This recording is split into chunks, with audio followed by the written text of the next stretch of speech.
In a world where entertainment is viewed as mindless diversion, only good for momentary distraction, you are about to enter a new world, and you will never view entertainment in the same way again. This is Popcorn Theology. Let's all go to the lobby. Let's all go to the lobby. Let's all go to the lobby to get ourselves a treat. Delicious things to eat. The popcorn can't be beat. Welcome, movie lovers and theology nerds, to Popcorn Theology, where we examine films for where they align with the greatest story and our greatest storyteller, discussing what to receive, reject, and redeem for common ground, fruitful conversation, and mindful movie consumption. I'm Eric. And I'm David, and welcome back to our newest series of discussions in the lobby. This week, we are chatting with Collin Garbarino, the arts and culture editor with World News. Collin, welcome to the lobby. Hey, thanks for having me. Appreciate it. Mm-hmm. Yes. So, Collin, for our listeners who are not familiar with you, could you just give us a little bit about background about yourself and the work that you do? Well, I don't know how much background you want, but right now I'm working as the arts and culture editor for World Magazine, World News Group, and my job kind of entails my job entails putting together the book reviews, the TV reviews, the music reviews, then the movie reviews. And I actually got into this because I was writing a lot of the movie reviews. And so I still actually write quite a few of the movie reviews. And I've been doing that for about three, in some form or fashion. I've been working with World for, part-time, started in 2020, and then went to full-time about 2 years ago. And before that, I worked as a college professor teaching history. I was going to ask. Okay. Yeah. So what made you go from college professor teaching history to writing movie reviews? What was that? What was that transition like? Yeah, that's kind of that's a good cool question. And it's. We got a new provost at the school. I was teaching at Houston Baptist University, and we got a new provost probably in 2012, something like that. And he wanted all the departments to do blogging, right? Like that was something he was passionate about. We're gonna elevate the school's kind of image. People are gonna know about us because we're gonna do some blogging. And so my dean kind of twisted my arm and asked me to do some blogging. And I think the first blog post I wrote for the School of Humanities blog was on the movie, this Disney movie Brave. I had taken my daughter, who was, I don't know, she was probably 8 at the time, to see Brave. And as I was watching the movie, I thought to myself, this is a different kind of princess movie than we normally see. Yeah. Especially since at the end the princess has to apologize, which is something I don't know that I'd ever seen before in a Disney movie. And so I wrote this blog post about how Brave was, kind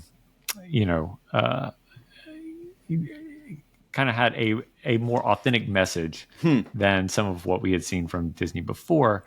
And that got kind of went viral and got some traction. It was much more popular than anything else we had been writing about history or the humanities or anything like that. And so I would write things for the blog, but then I would pepper in a children's movie references. Yeah. Well, because I was watching these movies with my kids, and I would kind of go back and say, well, let's look at the worldview behind the movie. And then probably the biggest, I guess was that about a year later, a little over a year later, when Frozen came out? That sounds right. Yeah. I wrote another piece on Frozen talking about how it had a lot of Christian imagery in it, especially with the person who is wounded has to sacrifice herself to save the person who wounded her, right? And that sounds an awful lot like Jesus. Yeah. And so I wrote this post about how talking about some of these Christian themes in the movie, and that actually got was far and wide, and a lot of news organizations actually picked it up. Fox News invited me to come on. Wow. Fox and Friends in the morning. So I did my 5 minutes of TV are behind me, never to do it again. But so I was on national news for Frozen, and after that I kind of became the movie guy at our school.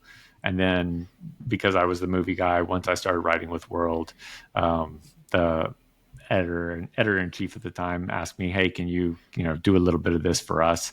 And it just ended up kind of snowballing. I guess that's a Frozen pun, but it kind of snowballed into what's mostly become a full-time job now. So that's incredible. That's really cool. Incredible. So it's funny enough, my wife and I were talking about Brave just last night. We were driving home, and there was something that we one of us quoted a scene from it. And you're like, that movie is not very highly rated, but it has some really good certain things. I don't think it landed the plane in a lot of what it wanted to talk about, but it was very unique, and there were some really good parts I absolutely loved about what that was. So it's just funny you mentioned Brave, and my wife and I literally talked about that movie last night.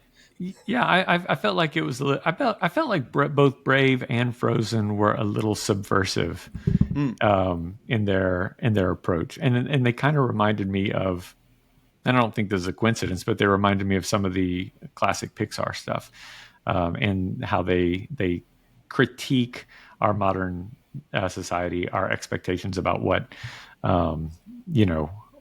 right action is, what family relationships are, things like that. And I thought that was the direction Disney was going to go, and then I kind of felt like the rug got pulled out from under me.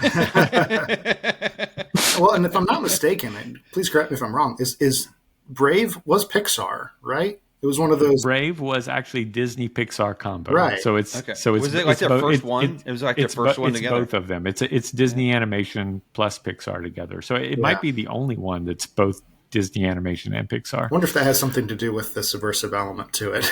I think it does, and I think that was during the time when John Lasseter was overseeing both Pixar and Disney Animation. Mm-hmm. And once he had kind of got pushed out, I think that's when Disney kind of took a little bit of a turn away from some of that social criticism that I think was helpful to a turn of social criticism that I think is actually in some ways harmful. Well, so you just look at the now some people, I actually don't find as much problem with Frozen as some other people did and stuff like that, because it's like, well, yeah, the song's terrible, but also the story's not about the song. It's like, as a matter of fact, like she has to reject the worldview that she sings. Exactly. But when with that movie, I think the biggest problem with Frozen is that song is so catchy. Yes, because it's the Hakuna Matata effect. We coined that here. Yeah. It's a wicked song, but it's a beautiful song, right? So, and I think so Frozen went through some. If you can kind of go through the history of how the movie was created, the movie went through some various iterations about who's going to be the bad guy, how it's going to be, how the storyline's going to flow. And I think originally Elsa was supposed to be a much more sinister character than she actually ended up being. Yeah. And the Disney execs came in early and were like, "Oh no, we need to make her a hero too," So I think you can kind of see some of that tension with bad worldview, but also a very likable character, at play in the movie. So, yeah. But the point of going from that film, which you're like, okay, it's got some subversive elements, it's got some stuff here, definitely critiquing culture and all that. But then you go to Frozen 2, which I'm like, that movie is just complete and total garbage. Well, I must confess that the day my entire family went to go see Frozen 2, I actually went to go see Ford versus Ferrari instead. So I probably was a better choice for you. to this day, I have not seen Frozen 2 in its entirety. I've seen bits and pieces, as I walk through the living room if it's on, but I have not essentially sat through it. It's essentially about colonialism and how bad it is, and also everything you need is inside yourself. And basically, they finally lean into, Elsa's gay. We're not going to say it, but she's basically gay. So. Yeah. What's funny is this is, aside from that, probably the most positive review I've heard from Christians on the movie Frozen. And so I'm curious. No, this is all great. This is surprising because I'm used to. So James Harleman, one of our other hosts, has a pretty scathing series of articles he wrote about it. I mean, about the original Frozen. Yeah. There's some pretty negative stuff too. If you break it down piece by piece, Frozen seems like it can almost be it's almost as much of an allegory of the Christian faith as The Lion, the Witch, and the Wardrobe is. Oh man! All right, wow. So that's the teaser. That's the teaser. Save this for the patrons. There we go. Yeah. So if you think about it, so Anna is in my eyes obviously a Christ figure, right? She is wounded, and then she has to sacrifice herself in order to save the person who wounded her. I don't think that's just accidental though, because who's her good buddy throughout the movie? The person who's helping her in this. His name is Christoph. What does the word Christoph mean? It literally means Christ bearer. That's what the word means. I don't think these are accidents. I think these are actually placed in the movie intentionally. Now, there's other things placed in the movie intentionally because we've got a creative team that has about 47 people in it, right? Mm-hmm. So not everybody who's throwing things into the frozen pot has the same worldview necessarily. But in addition to that, one of the things I noticed was, when Elsa goes up on the mountain and freezes everything, this almost seems to me like a direct callback to Dante's Inferno. So when you get to the lowest pit of hell, it is a frozen wasteland because Satan has frozen it because of his ambition of his ambition of doing things his own way. Creates this vast cold wind that freezes him in place and isolates him from everybody else. And if that's not what Elsa has done, what is it, right? And so to me, it just seems it's almost impossible that this idea of seeking your own way and isolating yourself, leading to a frozenness that actually keeps you from being who you were meant to be, right? It seems too much of a coincidence to me that these two stories would mimic each other so well. I hadn't thought about that angle. I've read Dante I think twice, and just the Inferno, and I hadn't thought about that. Everyone I know about the Judas is down there as all the betrayers. I think it is all the betrayers, which Satan is the chief betrayer, are all in the final realm of hell, which is frozen, not a fiery inferno, which was kind of a cool twist that he did. Yeah. Right. And, as you pointed out, the song she sings while she's in her frozen hell is it's a rebel song, right? Yeah.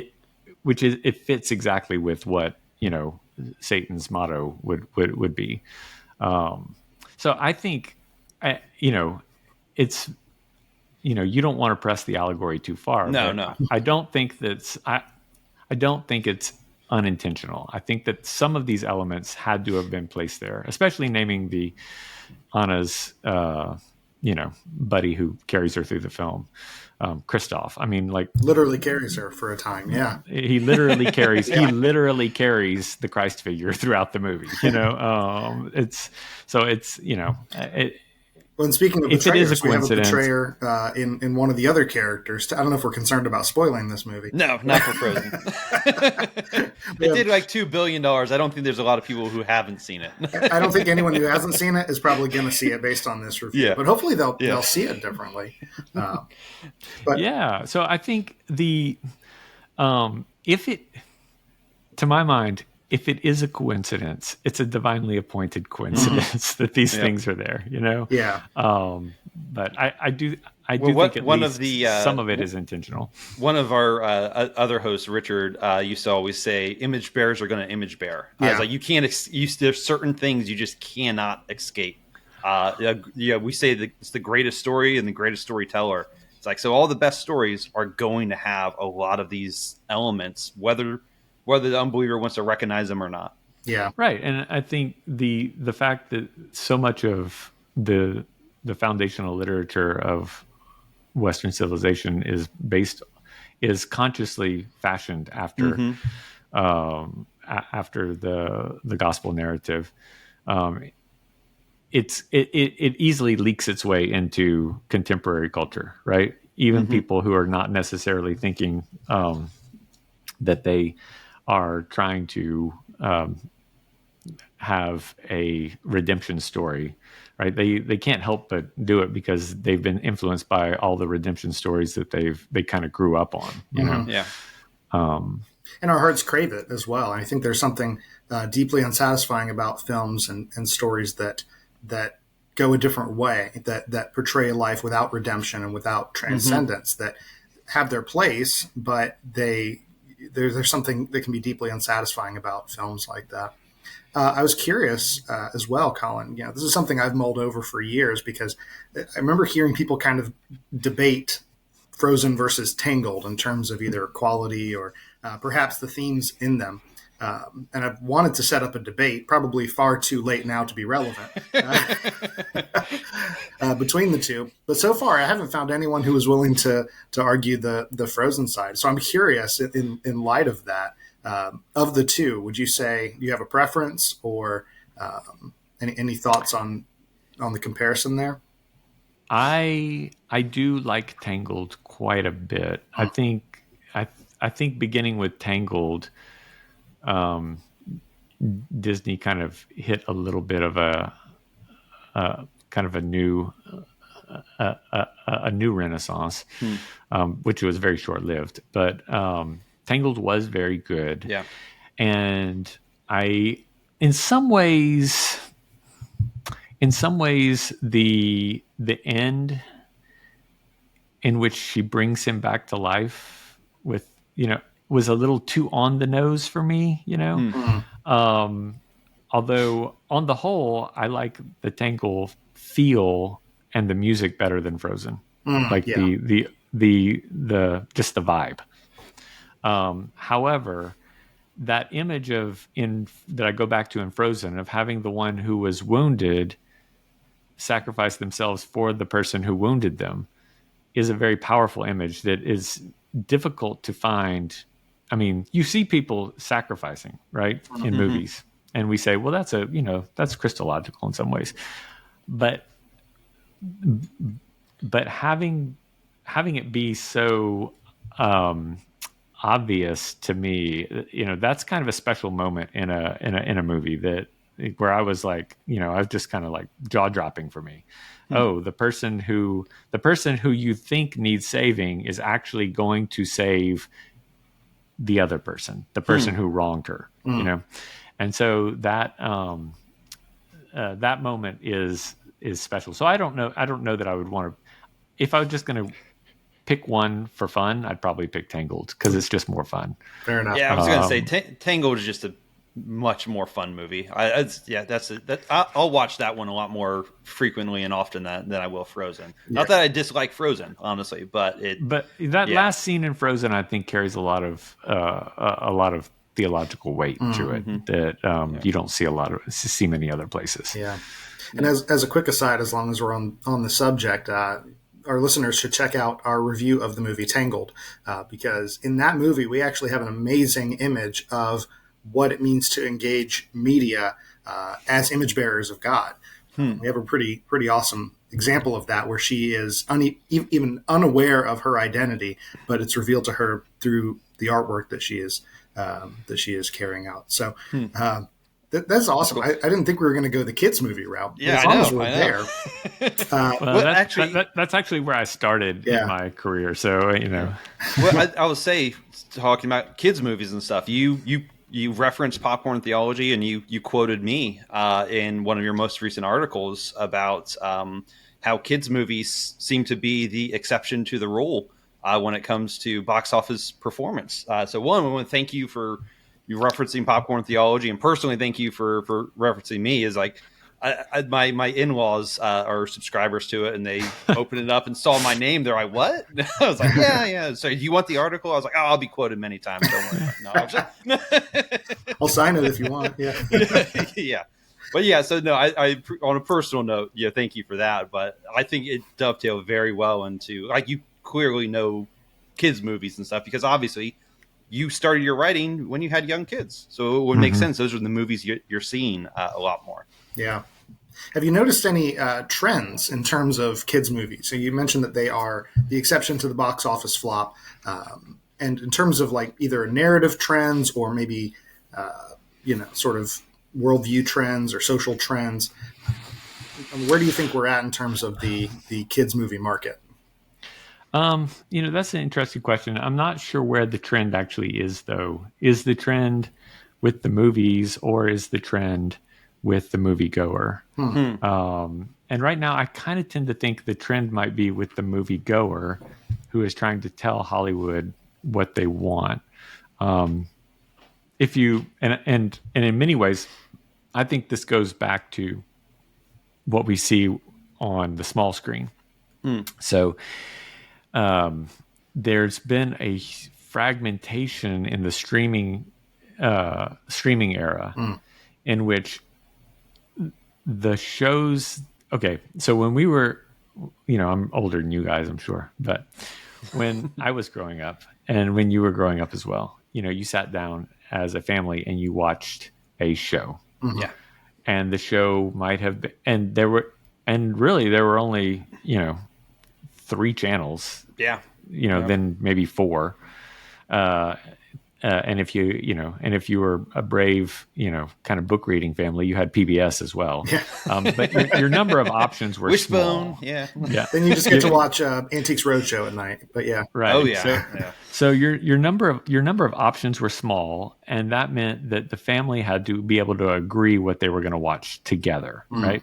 And so media was designed for a generational cross section. Okay. Was called the four quadrant programming, where basically they were trying to hit the kids, the teens, the adults, and then the old adults, because they knew they were all watching at the same time. You don't want to leave anybody out, and they especially didn't want to leave out the younger people who had disposable income. But it had to be weighty enough to engage adults, but it had to be clean enough so that the kids could watch, because this is network television, right? Well, now that we have streaming, we don't have the same rules, and so what you see is anything that has a weighty narrative arc to it is almost always rated TVMA. Yeah. There's some really good shows out there that are a lot more adult than they need to be, and because the creators are saying, I'm targeting this audience. Because if you rate something TV PG, the fear, I guess, is that adults will be like, oh, well, that's not serious enough for me, so I'm not gonna watch it. Kids programming has it's kind of moved off into its own section, and for the most part, it's not stuff that adults want to watch. Yeah. A lot of the most popular kids programming is just, it's just for kids. It's not for the family. And so what you've had is this kind of balkanization of television, which and I'm getting back to movies in a second, right? No, this But is since great. everybody now we have more than one TV in the house, right? The kids will go off with their own screen. The parents will be in their bedroom with their own screen, watching, whatever inappropriate things, that their kids aren't allowed to watch, grown up things. The teenagers are watching their own thing. Everybody's kind of got their own screen that they're watching. There's no must-see TV that everybody's watching together. And so what I think you're seeing with families is a desire when they go to the movies, because this is an event, they want to do something together. And so this, in my opinion, this is why the PG movies have done so well. Really, they've overperformed the last few years. If you go back and look at the box office numbers, they've overperformed the amount of the number of PG movies is a lot lower than the number of PG-13 and R-rated movies, but their box office take is disproportionately higher. Yeah. And last year they just absolutely smashed the box office. 4 of the top 5 movies last year were PG movies. Well, I didn't even know. So I mentioned this again last night to my wife. I was like, "Oh yeah, you remember Moana 2 came out?" And she's like, "Oh wow, yeah, I forgot about that." I was like, "Have you seen it?" She goes, "No, I haven't seen it yet." I looked at the box office this morning. $1 billion. It did really well. $1 billion. Oh my God. It's like, wow. We can talk about Moana 2 if you want to. It well, doesn't. I haven't seen it, so yeah. It doesn't deserve to have made $1 billion. Yeah, I would agree, especially after Moana, which is one of the fantastic. Right, Moana was a fabulous movie. It's kind of like in that neo Disney Renaissance. Moana 2 is not near as good a movie, but families are so hungry for something that they can experience together, right? That these movies are overperforming. Yeah. So Inside Out 2 last year was top movie of the year. It was actually a good movie. And I would say it deserved to make as much money as it did. I don't know that it's not the best of the Pixar movies though, right? I don't even know if I'd put it in the top 5. But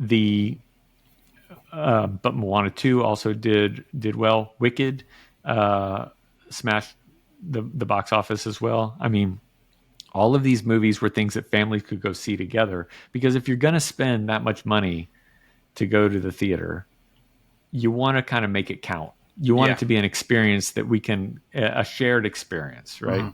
Movies aren't really movies are less and less about date night now. Yeah. Right. Kind of at the the high watermark of R-rated and, kind of edgy PG-13 rated movies. Couples would go see these movies together. Now couples, they might, after the pandemic, couples are cooking together. Maybe they're getting some takeout and they're queuing up Netflix. Yeah. They're not going to the movies together. And so now, the demographic has shifted as to who's actually going. It's parents and their kids. The question is Hollywood actually going to give them something that's worth watching, or are we going to get more Moana 2s and Mufasas and things like that? That's an interesting thing. So I have not seen it yet. I've tried to stay away mostly from spoilers, but the new Superman movie that just came out, it's funny to think that should have been a 4-quadrant film appealing to young kids. Like, that should be the family film of the summer, right? It's like, it's Superman. It should be good and wholesome, and everyone should be wanting to go to this. And it's just kind of interesting that we're still in our mindset relegating kids' films to either animated or live action remakes of animated. We're not tapping into, hey, this is a Superman film, which means it's Superman, so it should be good and wholesome and uplifting and everything you say you want out of kids' films, but it's not getting there. So Hollywood hasn't caught up yet. I think part of that is Hollywood's bias against. Well, not bias against. So why does Hollywood exist? Hollywood exists to make money. they are afraid that if you make a superhero movie that's not a little bit edgy, then people will reject it. I honestly, even if Superman had not had any foul language in it, which it had more foul language in it than it needed to, because James Gunn was the writer director, and James Gunn is he doesn't have enough restraint in that area. But even if it didn't have the foul language, it still would have been rated PG-13, just because of most, the original Superman that's rated PG from 1978, it would have been rated PG-13 today. If that existed, It's actually pretty hard to get. It's almost impossible to get a G rating today. And it's, and if you have any action sequence whatsoever, it's difficult unless it's animated to get that PG rating. So our rating system has actually gotten more strict over the last 20 years. Than some people are like, why can't we just make clean movies like we used to? And I'm like, well, the rating system is actually a lot more puritanical than it used to be. And also, did we used to? Let's go back a little bit. Yeah. I like to bring up Goonies. I'm like, Goonies is not near as family friendly as you remember it being. Nope. So. Yep. Yeah. No, absolutely. I think I like what you mentioned about the market, right? And so it's one thing I'm curious about with the family films. And so I'm wondering why it is that we keep seeing these remakes. And everyone complains about them, and I get the complaint. Why is it that Disney just keeps doing remakes?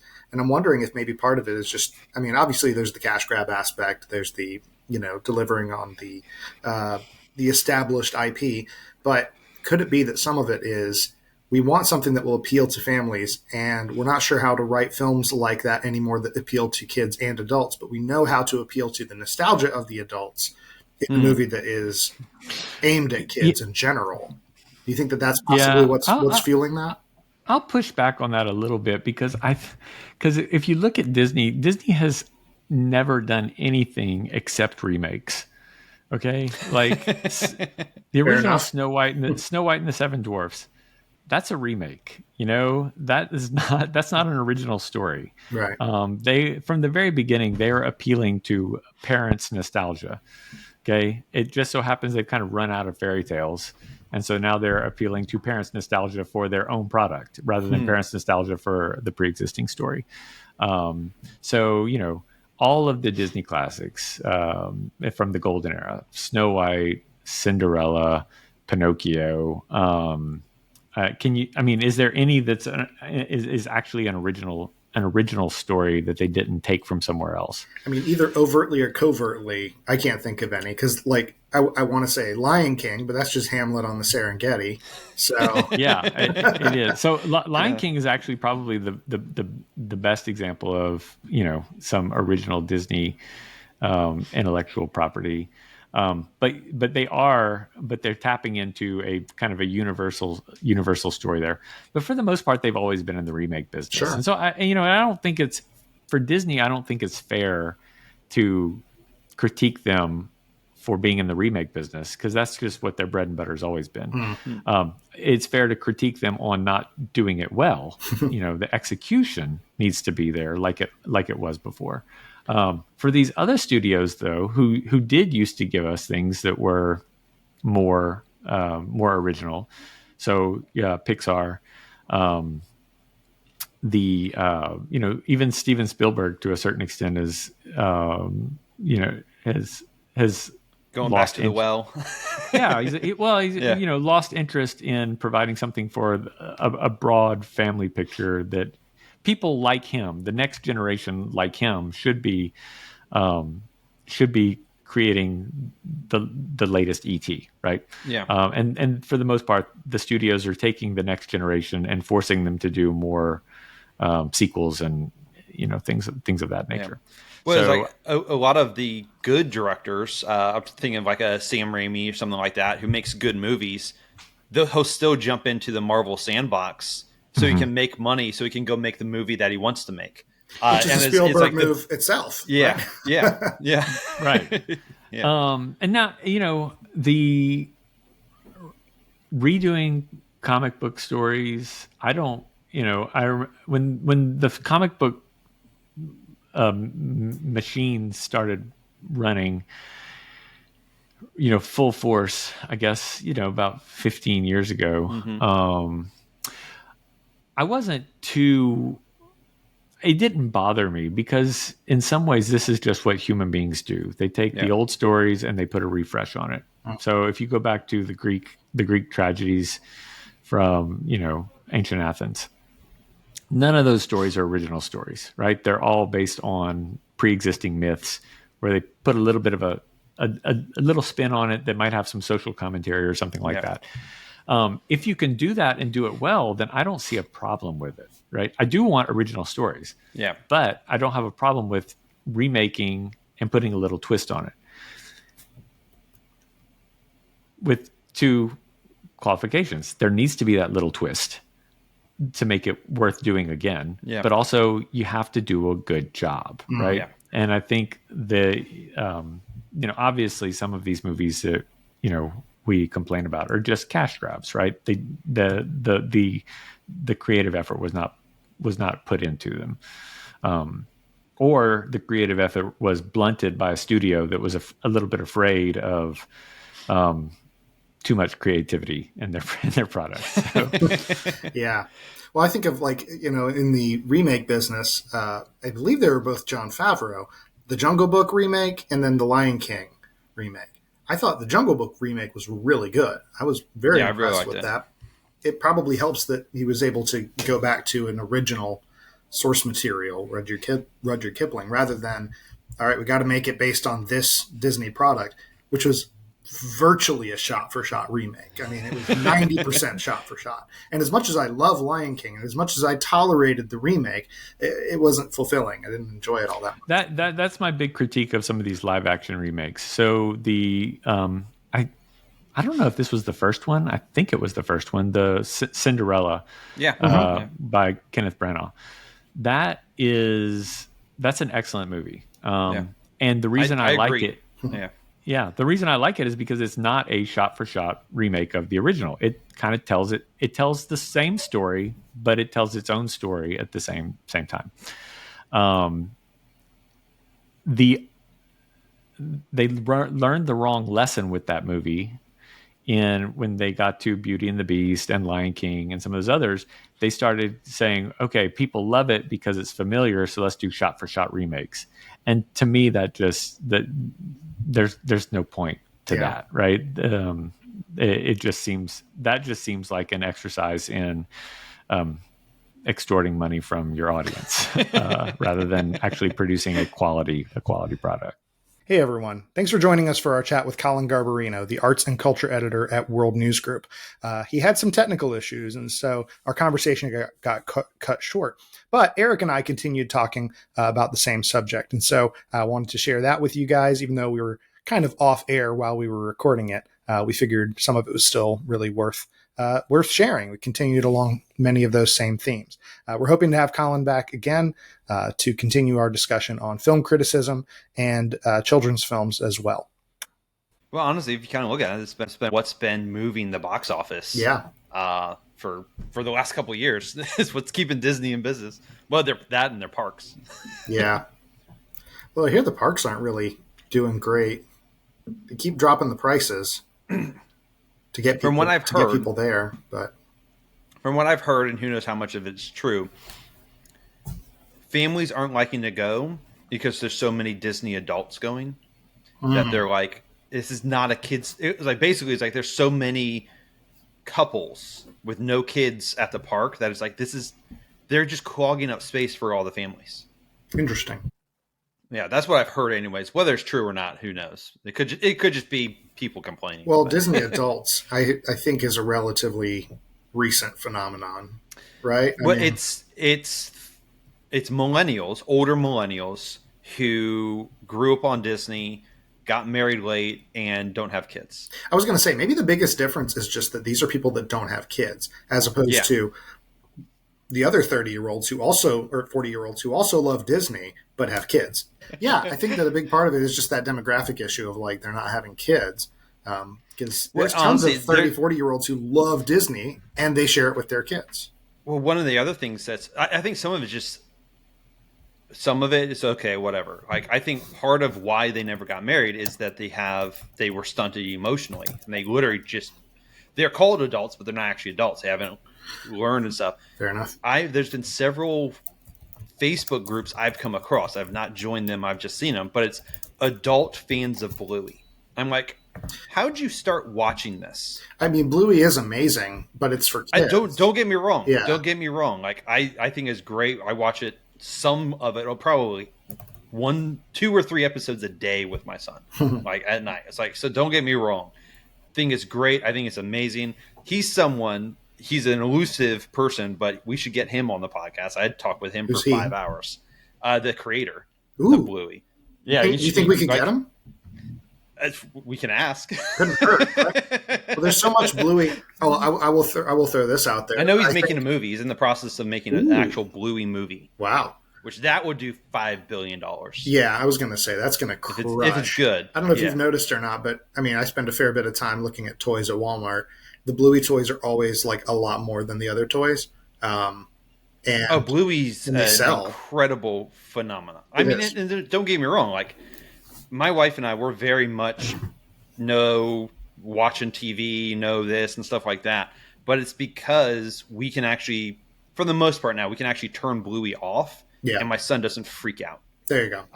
And so it's like, as long as we've got that, like, we don't give him cell phones or anything like that. But that's good. But yeah, you're doing the right thing there. I can tell you that from experience. Yeah, Bluey is phenomenal. I mean, like, even because it has adult jokes in there too, and then the music. They'll use real music. I talked briefly about Bluey on the Taylor Swift podcast that I was on, just saying how, like, if you need to understand the culture you're listening to, because I think it's the episode Saturn that where it's one of the highest rated episodes. Oh, it's where it's in Bingo's dream. Yes, exactly. That's beautiful. And it's playing this music. Mm-hmm. Well, I think the song that's playing is called Saturn, but it's also it's also like a British hymn about the Queen, or about the royalty and king or queen, but it's also the same tune to an actual Christian hymn that I've sung. I forget which. Is it one of those "God Save the Queen"? Da, da, da, da, da, da, da, da, da, da. Yeah, I forget it, but there's the same. Oh, that's not a hymn. Yeah. But it's one of those things where if you don't have media literacy, let's say, you're going, if you're a Christian and you hear it, you're going to immediately go, "Oh, this is a very Christian episode." Mm-hmm. But simultaneously, if you're not a Christian, you only have certain, like, you're going to miss out on the Christian cultural aspect too of the media. You're just going to go, no. And it's like, well, the Christian can take it one way and be wrong, and the atheist can take it the other way and be wrong. They actually cut this part out of that podcast, but I had mentioned that it's very similar to an anime show called Neon Genesis Evangelion. Well, it's a Japanese show. When the monsters died, they would fall back and explode, and a giant cross would come out. And it's like the explosion would come in a cross. Well, they did that expressly. They said, we did it because we thought crosses kind of looked cool. If we had known this would become popular in the Western, in the West, we would have not used crosses. Really? And so it's one of these things where, from a Christian perspective, it's really cool. You could start a conversation, but if you're actually looking into trying to get meaning out of that, you're going to be wrong. You're going to not be doing good media, literacy. Yeah. That's why you have to kind of understand the background. Right. That makes sense. I mean, and I can't help but think with all these references to Christ imagery, image bearers are going to bear image. Yes. Mm-hmm. I also am reminded of, I don't know if you've watched Community or not, but. Oh yeah. We're on our second time through. Just saw that episode. Is Superman? Is The Matrix? I'm like, I know. I know. I thought it was not Danny Pudi. Yeah. Abed. I'd like to have Abed. Yeah.